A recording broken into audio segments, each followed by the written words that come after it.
निर्भय के हरि समान जय जय गांधी महान।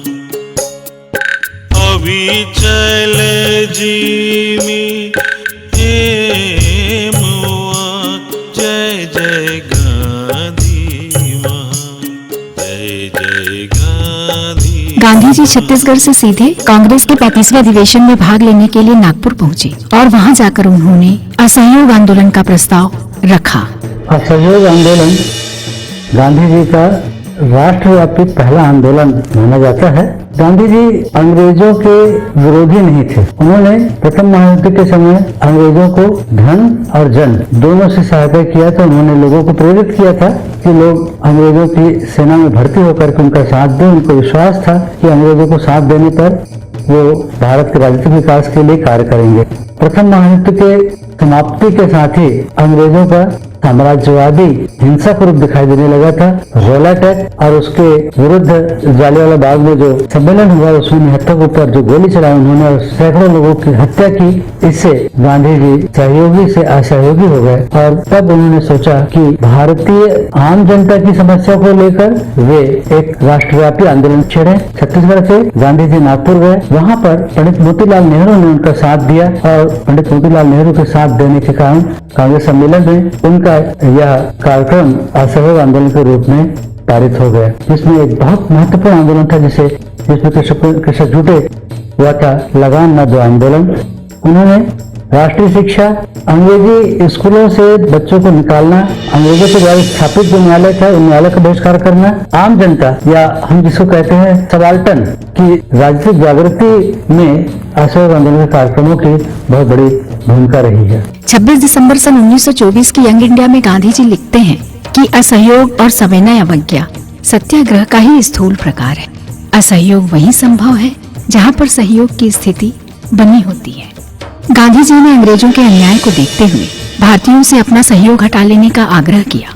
समस्त भारतीय एकजुट होकर ब्रिटिश सत्ता का विरोध करने लगे। छत्तीसगढ़ में भी असहयोग आंदोलन का प्रभाव इतना जबरदस्त पड़ा कि दूरस्थ बस्तर में रहने वाले वनवासियों की भी इसमें सहभागिता रही। उनके ये स्वर आज भी बस्तर के हल्बी गीतों में सुने जा सकते हैं। असहयोग करूं दे, सत्याग्रह करूं दे, बगैर हथियार, धर्म लड़ाई आमी लड़ूं दे, दखे दे संसार। असहयोग आंदोलन के जनवरी 1922 में छत्तीसगढ़ के नगरी सिहावा क्षेत्र में जंगल सत्याग्रह नाम से एक बड़ा आंदोलन हुआ, जिसमें वहाँ के क्षेत्रीय नेता इससे जुड़े और अपने साथियों को लेकर वे सिहावा के जंगलों में जाकर लकड़ी काट करके लाए, जिसके कारण 35 स्वयंसेवकों को 3 से 6 महीने की सजा हुई। यह आंदोलन और अधिक आगे बढ़ता। इससे पहले गांधी जी ने असहयोग आंदोलन को वापस लेने की घोषणा की, जिसकी वजह से यह जंगल सत्याग्रह इस समय तो शांत हो गए, लेकिन जंगल सत्याग्रह की भावना छत्तीसगढ़ में बनी रही, जो 1930 में महाकौशल कांग्रेस कमेटी के द्वारा नमक सत्याग्रह के स्थान पर जंगल सत्याग्रह लेने की घोषणा के बाद पूरे छत्तीसगढ़ में बहुत अधिक प्रसार हुआ था। ब्रिटिश कपड़ा मिलों में तैयार होने वाले कपड़े आकर्षक होने के साथ सस्ते भी थे। ये अंग्रेजों के राजस्व प्राप्ति का एक बड़ा साधन भी था। इसलिए गांधी जी ने विदेशी वस्त्रों के बहिष्कार एवं स्वदेशी वस्तुओं के प्रचार को असहयोग आंदोलन का एक प्रमुख बिंदु बनाया।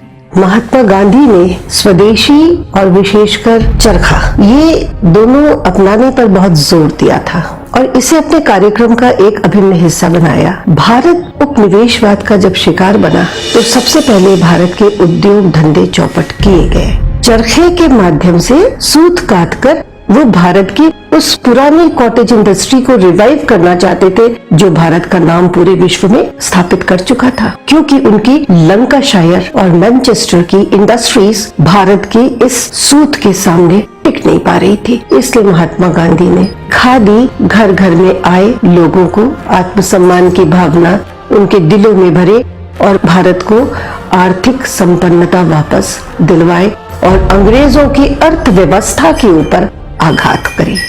छत्तीसगढ़ में धमतरी में बाबू छोटेलाल श्रीवास्तव का मकान जो था वो महिलाओं का एक बहुत महत्वपूर्ण केंद्र बना। वहाँ वयोवृद्ध महिलाओं ने अपने बचपन में कभी चरखा चलाया था और सूत काटा था। अब वे प्रशिक्षिकाएं बन गई, घरों घरों में सूत काटने लगे और चरखा चलाया जाने लगा। रायपुर में खादी सप्ताह मनाया गया। ये एक बहुत महत्वपूर्ण बात आपको बताना चाहूंगी कि हर सामाजिक वर्ग से जुड़ी हुई महिलाएं इस आंदोलन के साथ जुड़ती चली जा रही थी। तो चरखा एक सामाजिक एकता का भी प्रतीक बनता चला गया महिलाओं के अंदर। खादी सप्ताह में खादी बनी और खूब बिकी। विदेशी वस्त्रों के बहिष्कार के लिए महात्मा गांधी ने स्त्रियों को ही प्रेरित किया। मंदिर, मठ और घर उनके ट्रेनिंग सेंटर्स बने। जेतुसाव मठ के साथ साथ वो और भी मंदिरों में गईं। राधाबाई का घर दूसरा सेंटर था। इसी तरह से और दो चार स्थान थे जहां महिलाएं इकट्ठी होती चली गई। महिलाओं का बहिष्कार करने का तरीका बहुत ही अच्छा था। पहले वो विदेशी वस्त्रों की दुकान के सामने जाके खड़ी हो जाती थी और उनसे अनुनय विनय करती थी कि आप सामान को ना खरीदिए। और जब लोग खरीदने वाले खरीदार लोग आ जाते थे तो फिर वहां उसके सामने जाके एक कतार में लेट जाती थी और उनसे कहती थी कि अगर आपको ये सामान खरीदना ही है तो आप हमारे ऊपर से गुजर के जाइए। ये तरीका उन्होंने अपनाया था और ये काफी कामयाब सिद्ध हुआ।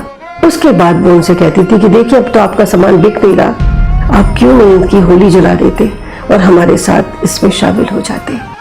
और कई बार उनकी इस अनुरोध से कई दुकानदार उसकी होली जलाने के लिए तैयार हो गए। इस तरह से महिलाओं को महात्मा गांधी के स्वदेशी वस्त्र के प्रयोग और खादी के प्रयोग में काफी सफलता मिली। रायपुर में विदेशी सामग्री वस्त्र बेचने वाली एक प्रसिद्ध दुकान थी जिसके संचालक सीता भाई थे।